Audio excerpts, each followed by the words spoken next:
Before we jump into the how-to, let me show you where I started. This was me, not unhappy, but I knew I had more in me. I wasn't where I wanted to be physically, and deep down I knew I could do better.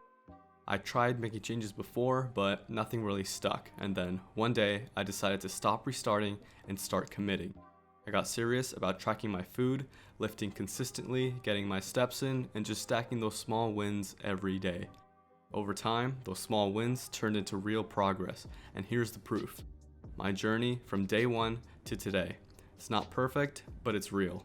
Every photo, a snapshot of discipline, growth, and showing up even when it wasn't easy.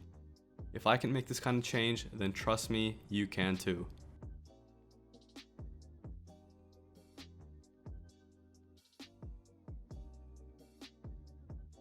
Hey everyone, welcome to the video. My name is Alan, and today I'm walking you through my full transformation of how I went from this to this.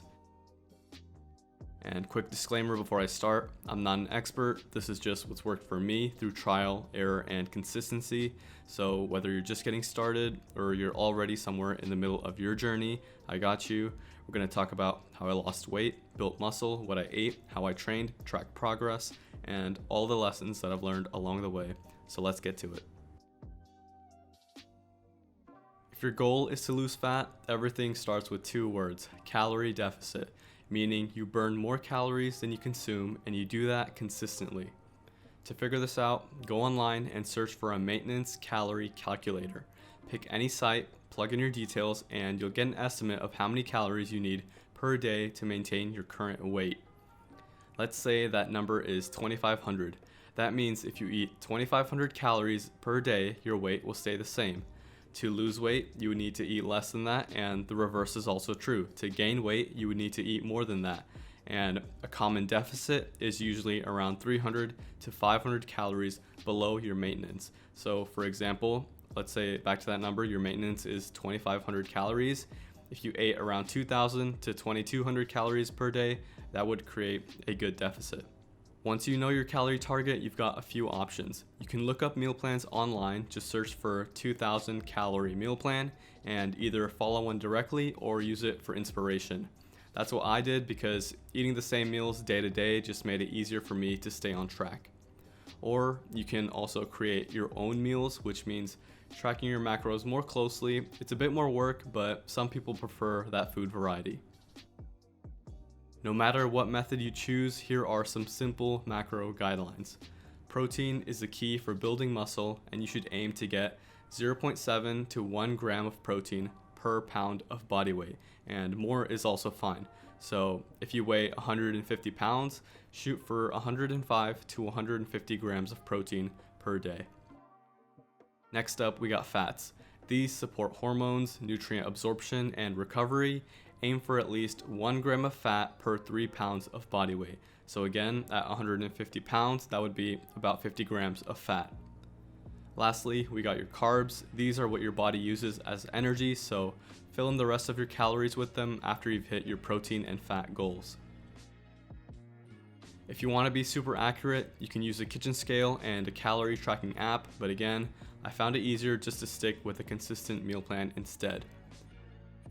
Also, don't think that you have to give up everything that you love. You can still enjoy your favorite foods, even fast food, in moderation, as long as you're staying in a calorie deficit. Even when eating out, just make smarter choices, look for meals that are lower in calories and higher in protein. That's how you'll be able to stay consistent without feeling deprived. Now that we've covered fat loss, let's talk muscle. If you want to build a lean physique, you've got to lift weights at least a few times a week. That could be 3, 4, or 5 days, it just depends on your schedule. Losing weight without doing the proper weightlifting will result in something called a skinny fat physique. This is when you look skinny, but there's very little muscle mass on you, leading to that skinny fat look. When you're just starting out, it's totally fine to just use machines instead of free weights. Neither is better or worse than the other. So just do whatever makes you feel comfortable, and then over time you can branch out. Now there are tons of workout splits out there: upper lower, push pull legs, bro split, Arnold split, the list goes on. And there's no best split. The best one is actually whichever one that you can stick to consistently. Here's an example. If you train 3 days a week, a push-pull leg split would work well for you. So on day 1, you do push, which is chest, shoulders, and triceps.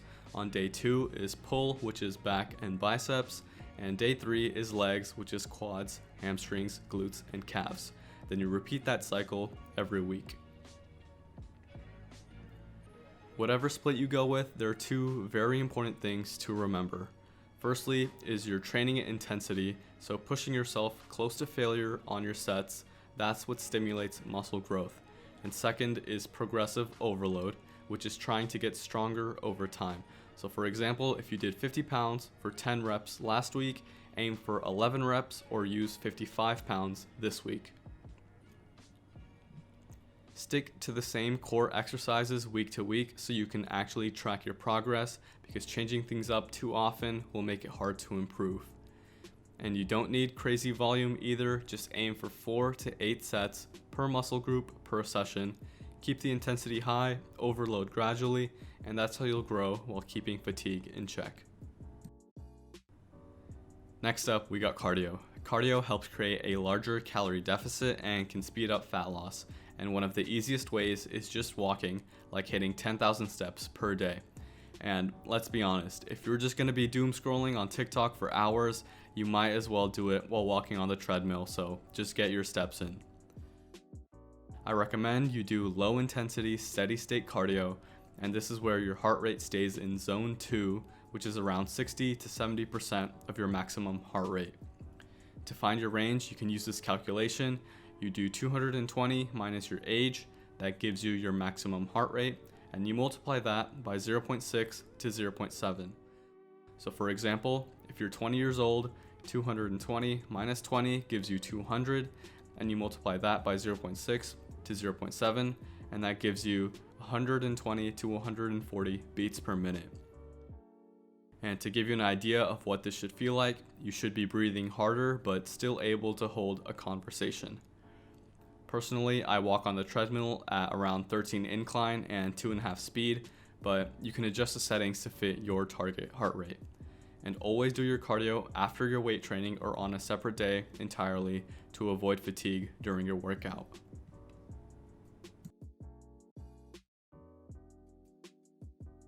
Alright, so you've got your diet and you've got your training down, but how do you know if it's working? Well, the easiest way is to just weigh yourself every morning after going to the restroom. You write it down and then forget about that day's number. You continue to do this every day of the week, and then at the end of the week, you calculate your average weight. That average is what matters, not the daily ups and downs. Once you have your average, you compare it to last week's average, and if the weight goes down, then you're on the right track. But if the weight goes up or it stays the same, then you should reassess your calorie balance, because you may not be in a deficit even if you think that you are. You can also take progress photos every couple of weeks. Sometimes the scale doesn't tell the full story, but the mirror does. And this is something that I also wish I did more of, especially when I was just starting out. If there's one thing I've learned through this whole process, it's that consistency and patience are everything. You won't see results overnight, but if you stay the course, the progress will come, I promise.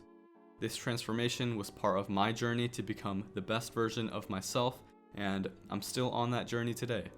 After getting lean, the next phase for me was going into a lean bulk to build more muscle, and then back into a cut to refine my physique even more.